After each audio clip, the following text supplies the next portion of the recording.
Good afternoon, everyone. Today's topic is anti-epileptic drugs.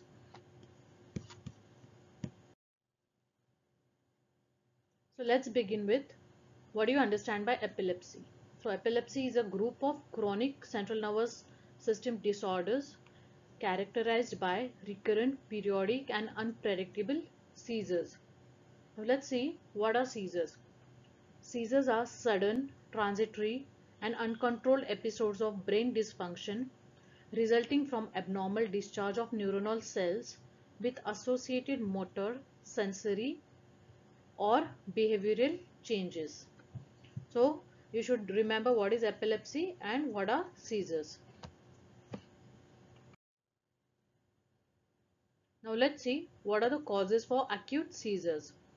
First is trauma. This can be head injury, then encephalitis, drugs, birth trauma during labor, withdrawal from depressant drugs, then tumor, that is brain tumors, then high fever which can be associated with meningitis and other infections, then hypoglycemia, extreme acidosis, extreme alcoholism, hyponatremia, hypocalcemia, and there are some other reasons like idiopathic. Now coming to seizures, the cause for seizures can be multiple from infection to neoplasms to head injury, which we've already discussed in previous slide. In a few subgroups, it is an inherited disorder. Now coming to febrile seizure or seizures caused by meningitis are treated by anti-epileptic drugs, although they are not considered as epilepsy unless they develop into chronic seizures. Seizures may also be caused by acute underlying toxic or metabolic disorders such as hyponatremia, hypocalcemia we've already seen, in which case the therapy should be directed towards the specific abnormality or correction of the specific metabolic disorders. Now coming to classification of epileptic seizures, there are two types. First is partial focal seizures, second is generalized seizures. In partial seizures, we have two subtypes, that is simple partial seizures and complex partial seizures. In generalized seizures, we have generalized tonic-clonic seizures, absence seizures, tonic seizures, atonic seizures, clonic seizures, myoclonic seizures, and infantile spasms. Now we'll be discussing all these in details in further slides. Now let's begin with partial focal seizures. In that, first is simple partial seizures. It involves only one side of the brain at onset.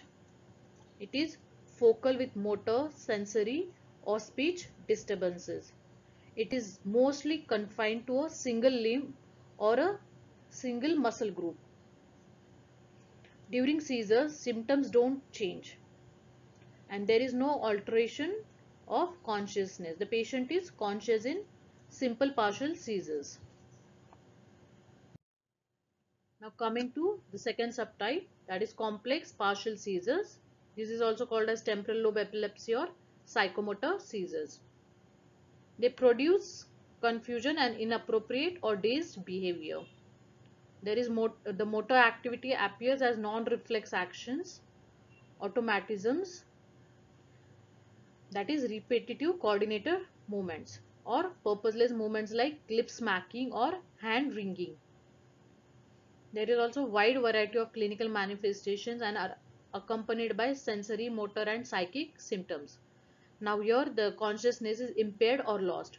In the previous slide we have seen with the simple partial seizures, the consciousness was not impaired or lost, but in complex partial seizures, consciousness is lost or impaired. Now coming to the second type, that those are generalized seizures, which are now coming to generalized seizures. In generalized seizures, both the hemispheres are widely involved from the onset.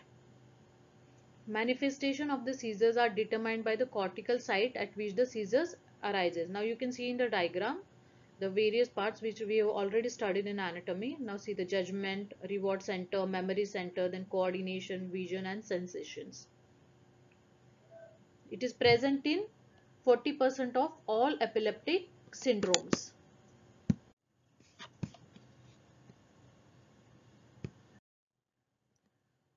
Now coming to generalized tonic-clonic seizures, these have two phases. First is tonic phase and clonic phase. You can see in the diagram on your towards your right the tonic phase and the clonic phase. Now the convulsions here are motor manifestations. The convulsions may or may not be present during seizures. There is excessive neuronal discharge. Here the convulsions appear in simple partial and complex partial seizures if the focal neuronal discharge includes motor centers. They also occur in all generalized tonic-clonic seizures regardless of the site of origin. It can be atonic, akinetic and absent seizures are the atonic, akinetic and absent seizures are non-conclusive.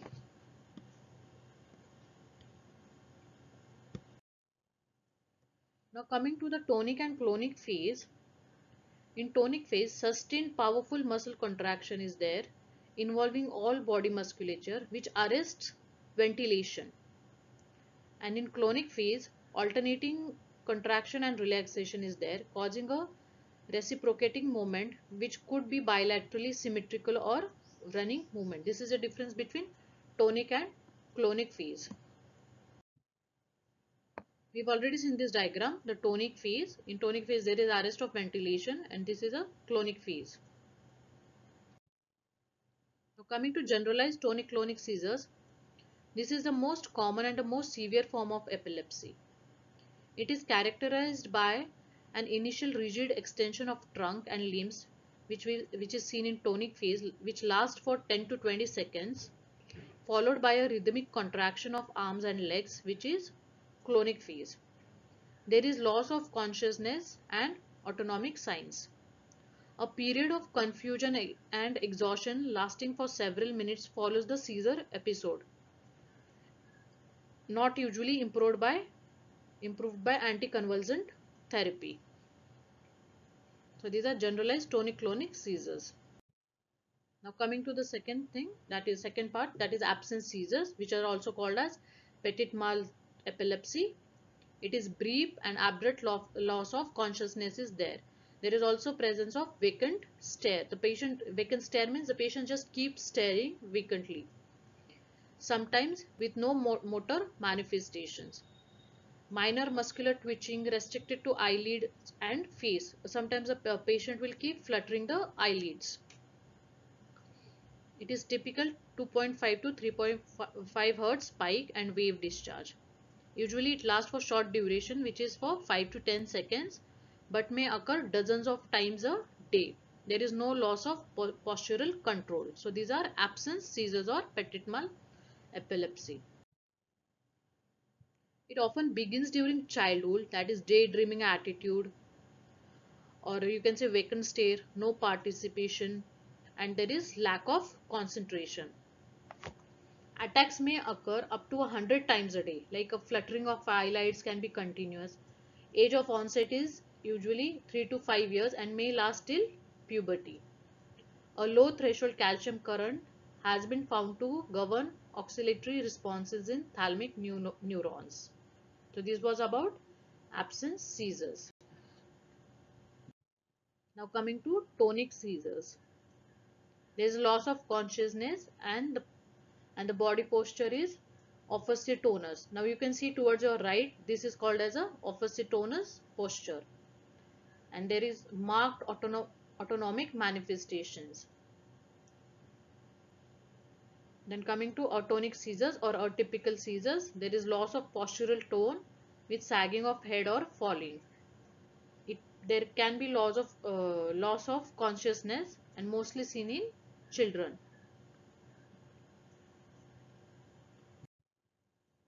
Coming to clonic seizures, so these are all types of generalized seizures. Coming to clonic seizures, in clonic seizures there is rhythmic clonic contraction of all muscles. Loss of consciousness is present and marked autonomic manifestations.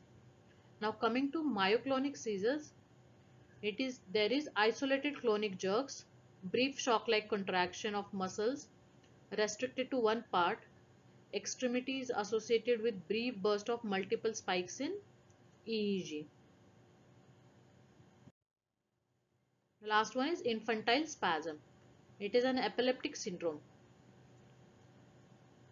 They are often bilateral.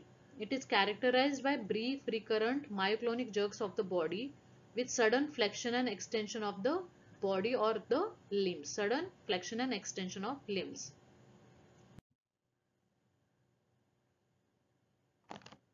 Now let's begin with cellular mechanisms of epileptic seizures. So what can cause the seizures?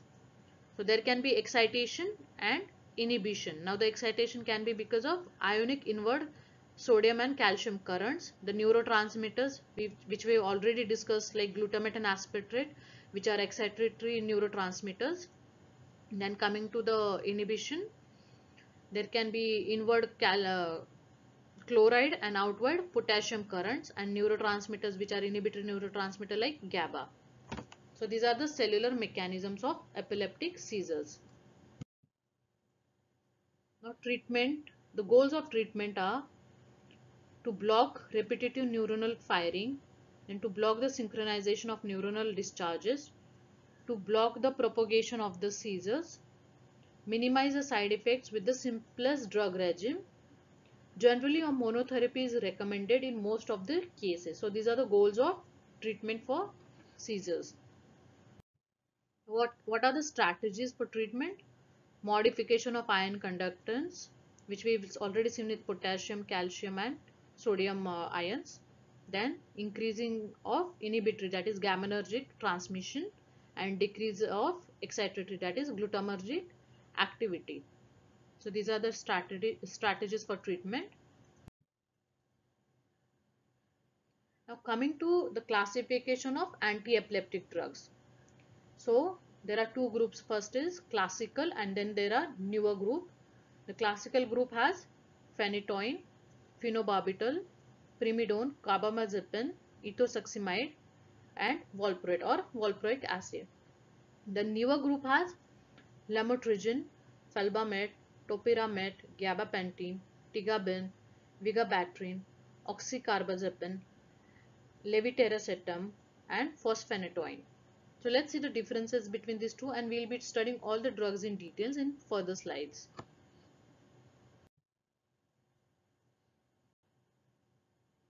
Now coming to the chemical based classification of anti-epileptic drugs, the chemical on your left is the chemical compound class and on towards your right is the membrane drug. So the chemical compound barbiturate has, the membrane drug is phenobarbital. Then deoxybarbiturate has primidone, hydantoin has phenytoin, iminosyl-stilbens has carbamazepine, succinimide has ethosuximide, then aliphatic carboxylic acid has sodium valproate, benzodiazepines are clonazepam, diazepam, clobazam, then phenyltrazine has lamotrigine, then cyclic GABA analogs are gabapentin, and the newer drugs which we've already seen are vigabatrin, topiramate, tigabin, levacetrazine and zonisamide. We'll be discussing all the mechanisms by which mechanisms these drugs act. We'll be discussing in further slides. Now coming to the newer, the second generation of anti-epileptics, they are beneficial in first, they largely target the partial seizures. They have fewer and less severe drug interactions compared to the older or the first generation drugs. So these are the advantages of the newer or second generation anti-epileptic drugs. Now in short, let's see the mechanism of action of the first and second generation anti-epileptic drugs. So the sodium channel blockers are phenytoin, carbamazepine, oxcarbazepine, primidone, valproic acid, lamotrigine, topiramate, zonisamide, phenobarbital, gabapentin and felbamate. Now coming to calcium channel blockers are ethosuximide, phenobarbital and zonisamide. Now drugs that potentiate GABA or which acts on GABA synapses are first, which increases the opening time of the channel are phenobarbital, increases the frequency of opening of the channel are diazepam, lorazepam and clonazepam. Which increases GABA in synapse are valproic acid, increases GABA metabolism are gabapentin, increases the GABA release are gabapentin again, and which blocks the GABA transaminase are vigabatrin, and which blocks the GABA transporter are tigabin and valproic acid. Now let's discuss this in details in further slides. Now coming to the sodium channels. We've already discussed this, but just for your understanding, now see, there is resting state where the red is the activation gate. You can see in the diagram, the red is the activation gate and the yellow is the inactivation gate. So in the resting state, the activation gate is closed, and so the sodium ions cannot flow. Now on the second diagram, now see, on arrival of action potential causes depolarization and channel opens, allowing the sodium to flow in. Now you can see the red block is shifted towards the right, which means the activation gate has opened and there is inflow of the sodium ions.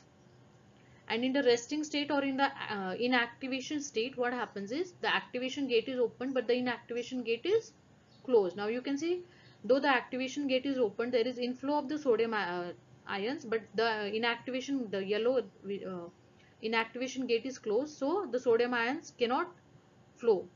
Only when the channel is open, that time only the sodium ions can flow. Now you can see the red is the activation gate and the light pink is the inactivation gate. Now when both the gates are open, there is inflow of the sodium ions.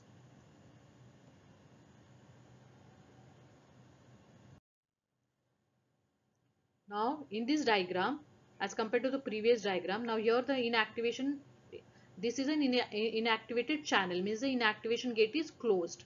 So you see, though the activation gate is open, there is inflow, but the sodium ions cannot flow.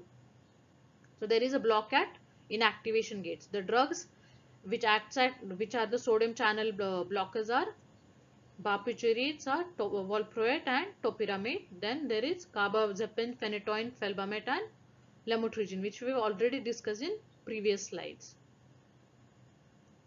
So these are sodium blockers. Now coming to the mechanism, the high frequency burst of action potential. Long-lasting depolarization of neuronal membrane due to the influx of extracellular calcium, which leads to the opening of voltage-dependent sodium channels. There is also influx of sodium and generation of repetitive action potential, which leads to increase in extracellular potassium.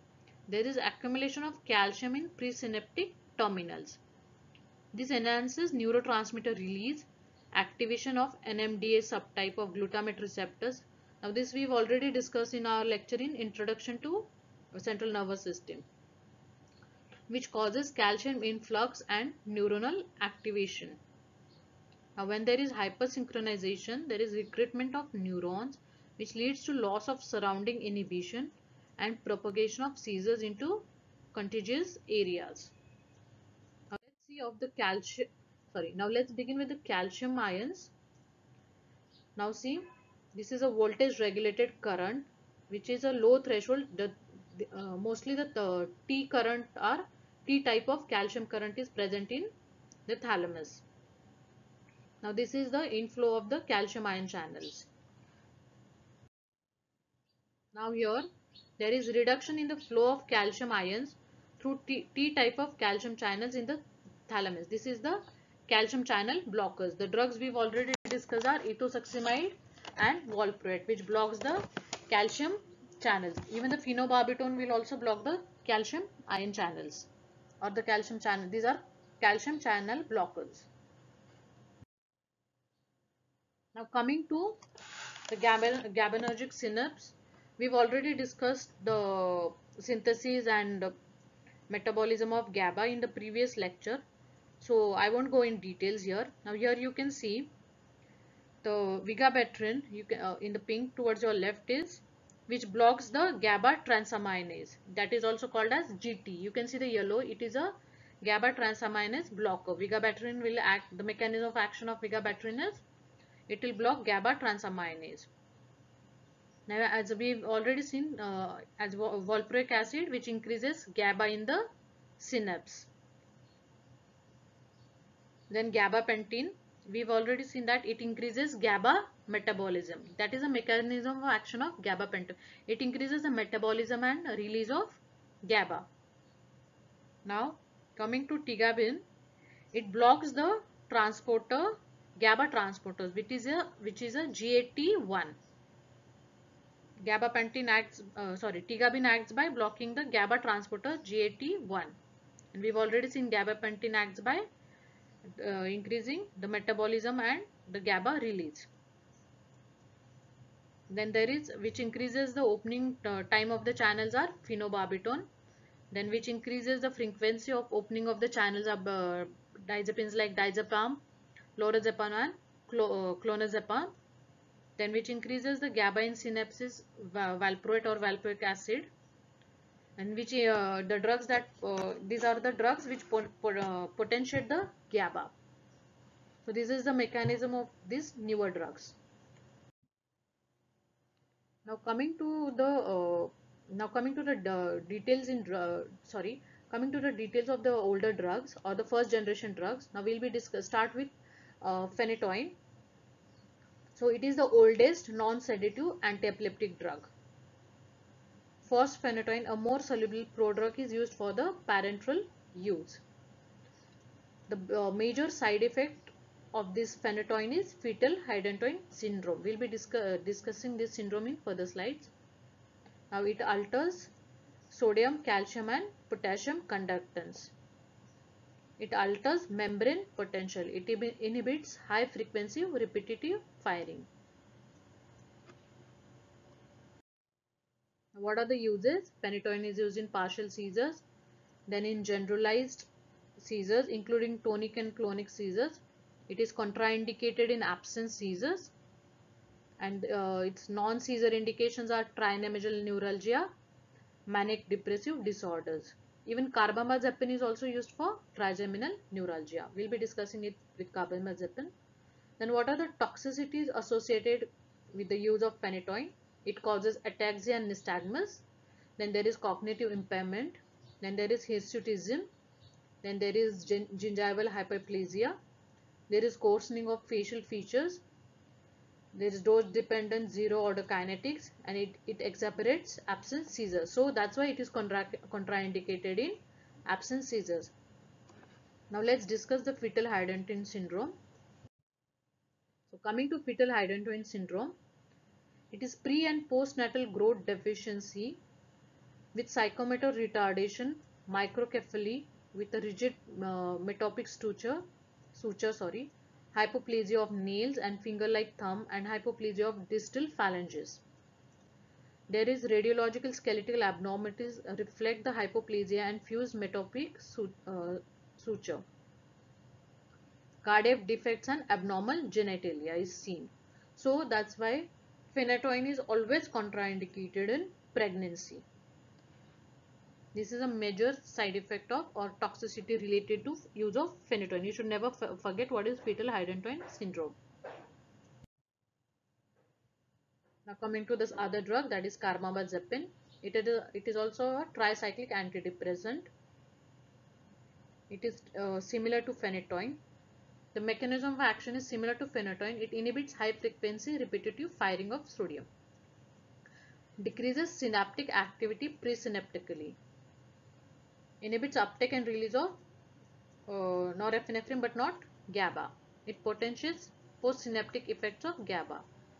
It is an active metabolite. Now, what are the uses? Used in partial seizures, in generalized tonic-clonic seizures, again contraindicated in absence seizures, and the non-seizure indications are again same as phenytoin, trigeminal neuralgia and manic depressive disorders. Now what are the toxicities associated with carbamazepine? There is autoinduction of metabolism, nausea and visual disturbances, granulocyte suppression, aplastic anemia, and also it exacerbates absence seizures.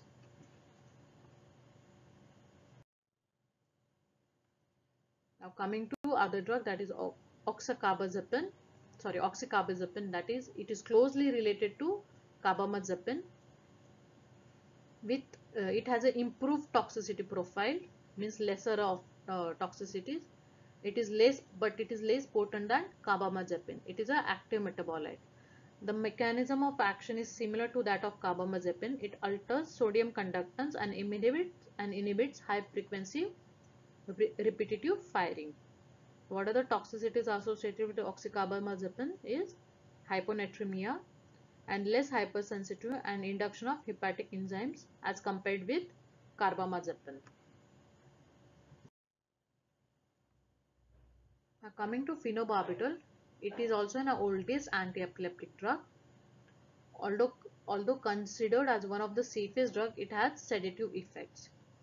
Many considered the drug of choice for seizures only in infants.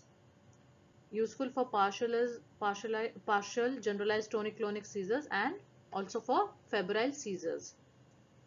It prolongs opening of chloride channels. It blocks excitatory glutamate AMPA receptors and also blocks calcium currents. It inhibits high frequency repetitive firing of neurons only at high concentration.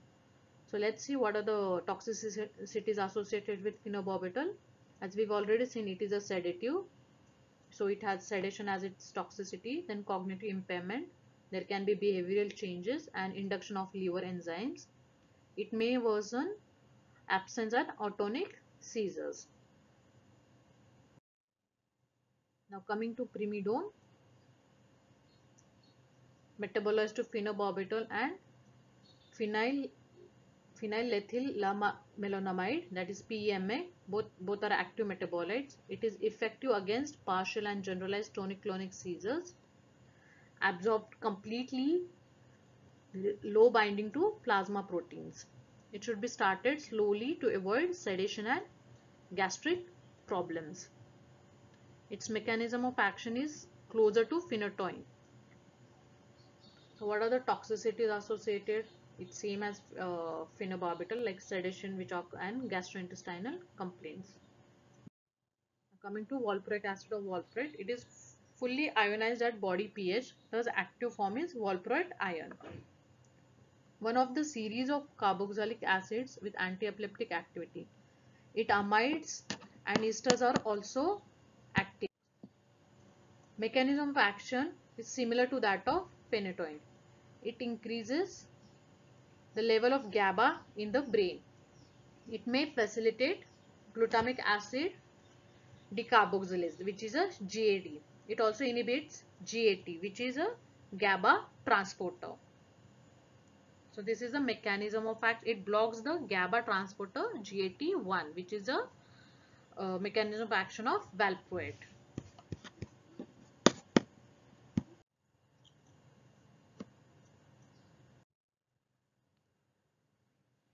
Now let's see what are the uses.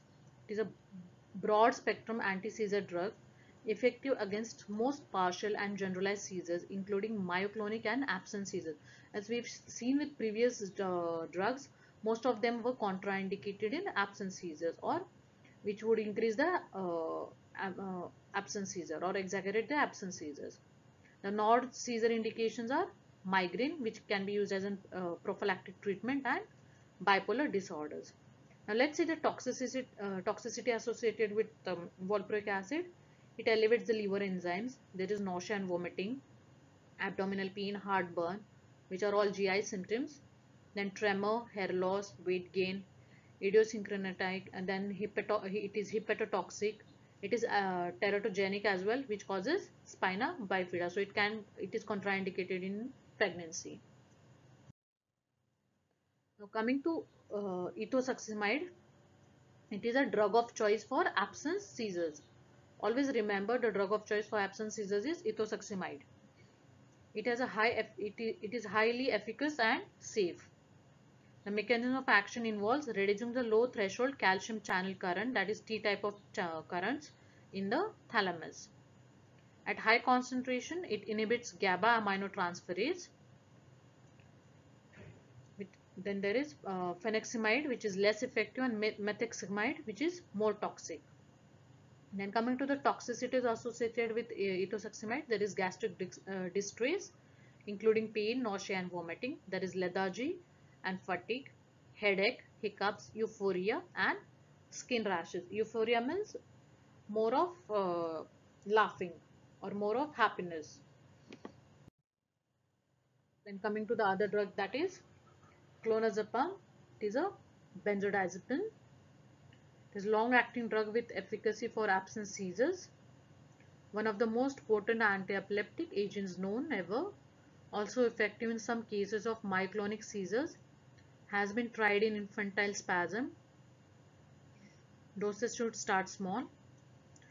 It increases the frequency of chloride channel opening. Now, what is the toxicities associated with clonazepam? Sedation is prominent. It causes ataxia and there can be behavioral changes.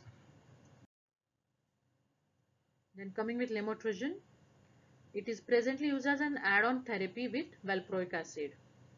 Valproic concentrations can be reduced along with this. It is almost absorbed completely. The T half is plasma half-life is 24 hours. It has low plasma protein binding. It is also effective in myoclonic and generalized seizures in childhood and absence seizures. It suppresses sustained rapid firing of neurons and produces a voltage and use dependent inactivation of sodium channels, thus its efficacy in partial seizures. Now, what are the toxicities associated? It causes dizziness, headache, diplopia, nausea, somnolence and rash. What do you understand by somnolence? It means excessive sleeping. Now coming to topiramate. These are all newer or second generation drugs. It is rapidly absorbed. The bioavailability is more than 80%. It has no active metabolites and it is excreted in urine. The plasma half-life is 20 to 30 hours. It blocks the repetitive firing of cultured neurons. Thus, its mechanism may involve blocking of voltage-dependent sodium ion channels. Potentiates inhibitory effects of GABA, acting at the sites different from benzodiazepines and barbiturates. It acts at different sites. It depresses excitatory action of kainate on AMP receptors, which are the subreceptors of glutamate. Now it has shown teratogenicity in animal models. Now what are the toxicities? Somnolence, that is excessive sleeping, fatigue, dizziness, cognitive slowing, paresthesias, nervousness, confusion and urolithiasis. Now coming to zonisamide, it is a sulfonamide derivative. Its bioavailability is good. Plasma half-life is almost 1 to 3 days. It is effective against partial and generalized tonic-clonic seizures. The mechanism of action involves voltage and use dependent inactivation of sodium channels. It may also involve calcium channels. The toxicity associated is drowsiness, cognitive impairment, and high incidence of renal stones. Coming to felbamate, it is effective against partial seizures but has severe side effects. Because of its severe side effect, it has been relegated to a third-line drug used only for refractory cases. So what are the toxicities? It causes aplastic anemia and severe hepatitis. Now coming to vigabatrin, its absorption is rapid, bioavailability is almost 60%, plasma half-life is 6 to 8 hours and it is eliminated by the kidneys. It is used for partial seizures and contraindicated if any pre-existing mental illness. It is irreversible inhibitor of gamma aminotransferase, enzyme responsible for metabolism of GABA. It also increases the inhibitory effects of GABA. It also blocks the GABA transaminase, that is GABA aminotransferase. Coming to tigabin, 100% bioavailable. It is highly protein bound. Its plasma half-life is 5 to 8 hours. It is effective against partial and generalized tonic-clonic seizures. It is a GABA uptake inhibitor as GAT1, that is a GABA transporter. The mechanism of action is it blocks the GABA transporter GAT1. What are the toxicities with tigaban? It causes dizziness, nervousness, tremors, difficulty in concentrating, depression, asthenia, emotional lability, psychosis, and skin rash. Now coming to gabapentin, it is used as an adjunct in partial and generalized tonic-clonic seizures. Does not induce liver enzyme, not bound to plasma protein. Drug-drug interactions with gabapentin are negligible, but it is a low potency drug. An analog of GABA, it does not act on GABA receptors. It may, however, alter the metabolism, non-synaptic release, and transport. So what are the toxicities with gabapentin? Somnolence, that is again excessive sleeping, dizziness, ataxia, headache, and tremors. Now coming to diazepam and lorazepam, these are benzodiazepines given by IV route. Lorazepam may be longer acting. It is a first line drug used for treating status epilepticus. It have a muscle relaxant activity. These are allosteric modulators of GABA receptors. They also potentiate GABA function by increasing the frequency of channel opening. What are the toxicities associated? Sedation. Children may manifest a paradoxical hyperactivity and they can develop tolerance. Now let's discuss what is status epilepticus. Coming to status epilepticus exists when seizures recur within a short period of time, such that baseline consciousness is not regained between the seizures. Means between the two episodes of seizures, the baseline consciousness is not regained, or the patient is not conscious between the two episodes. They last for at least 30 minutes. Can lead to systemic hypoxia, acidemia, hyperpyrexia, pyrexis, fever, cardiovascular collapse, and renal shutdown. The most common generalized tonic-clonic status epilepticus is life-threatening as it causes hypoxia and cardiovascular collapse. Threatening and must be treated immediately with concomitant cardiovascular, respiratory, and metabolic management. So let's see how to treat status epilepticus. So the treatment of status epilepticus in adults is initially diazepam is given in a dose of IV in a dose of 5 to 10 milligram. That is 1 to 2 milligram per minute. Repeat the dose 5 to 10 milligram every 20 to 30 minutes. Then lorazepam again given intravenously in a dose of 2 to 6 milligram. And again repeat the dose of 2 to 6 milligram every 20 to 30 minutes. And follow-up is done by phenytoin and phenobarbital. Phenytoin is again given IV, that is 15 to 20 milligram per kg, and repeated dose at 100 to 150 milligram every 30 minutes. And phenobarbital again given intravenously in a dose of 10 to 20 milligram per kg body weight, and repeat dose at 120 to 240 milligram every 20 minutes. So this is a treatment for status epilepticus in adults. Now coming to treatment of seizures, let's see how partial seizures, that is which include simple and complex. The drug of choice are carbamazepine, phenytoin, and valproate. Alternative drugs which can be used are lamotrigine, phenobarbital, oxcarbazepine. Now as an add-on therapy, gabapentin, topiramate, tigaban, levetiracetam, and zonisamide can be used. Now coming to grand mal epilepsy or generalized tonic-clonic seizures, the drug of choice here is carbamazepine and phenytoin and valproate.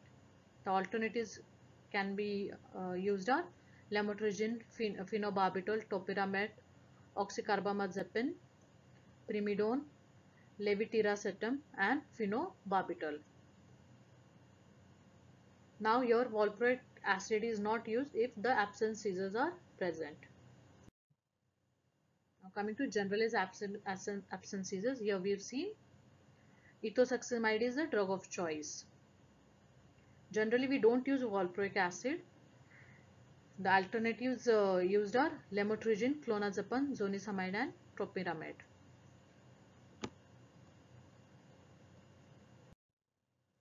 Coming to atypical absence myoclonic atonic seizures, the drug of choice is valproate and lamotrigine.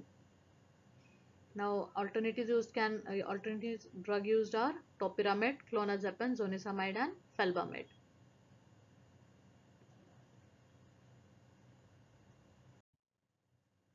Now, coming to infantile spasms, what is infantile spasm? These are epileptic syndrome and not a seizure type. The attacks, although sometimes fragmentary, are most often bilateral and are included for pragmatic purposes with the generalized seizures.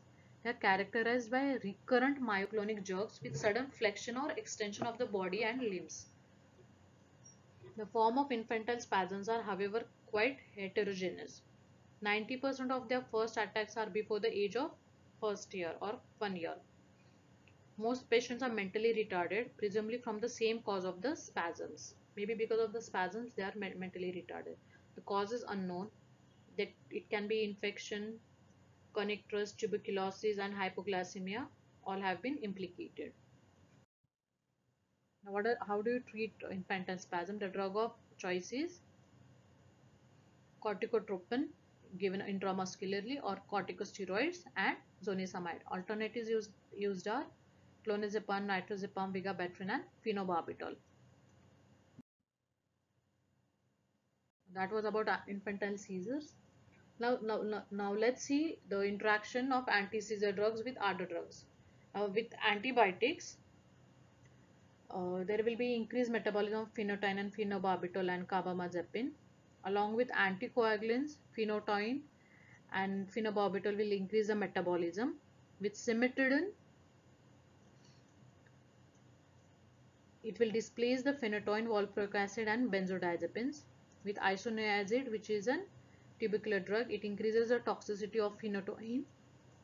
With oral contraceptives, anti-epileptics will increase its metabolism and there can be a failure of contraception.